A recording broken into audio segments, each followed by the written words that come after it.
Hey there, it's me, your friendly neighborhood scientist here, to talk to you about the wild and wacky journey of the Homo sapien. That's us, by the way, including me and my boyfriend.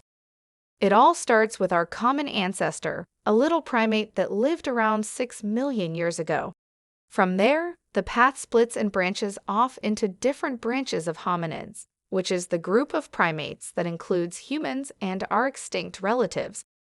One branch leads to the chimpanzees and gorillas that we know today, while the other branch leads to the Homo sapiens. But it's not as simple as one branch leading to us and one leading to them. Oh no, there were several different branches and species of hominids that existed throughout history, each with their own unique characteristics and traits.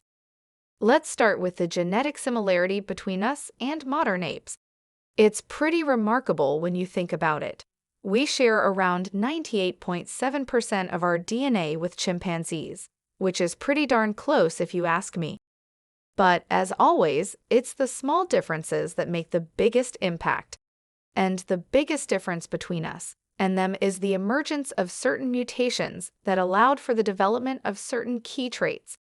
For example, the emergence of bipedalism, or the ability to walk on two legs, was a huge deal. It allowed us to stand up tall, free up our hands for tools and weapons, and eventually led to the development of larger brains. Another important mutation was the development of a more complex language and communication system, which allowed for the formation of larger and more complex societies.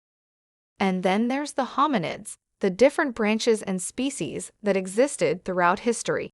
There's Australopithecus, which lived around 4 million years ago and was one of the first hominids to walk on two legs. Then there's Homo habilis, the handy man, who lived around 2.8 million years ago and is considered to be the first species in the genus Homo. He was the first hominid to make and use stone tools.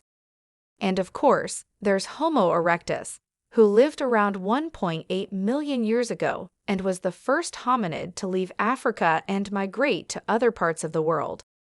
And finally, there's us, Homo sapiens, who emerged around 200,000 years ago and have gone on to conquer the world and become the dominant species on the planet. So there you have it, a brief overview of the wild and wacky journey of the Homo sapien. From a little primate that lived 6 million years ago to the dominant species on the planet, today, it's been one heck of a ride.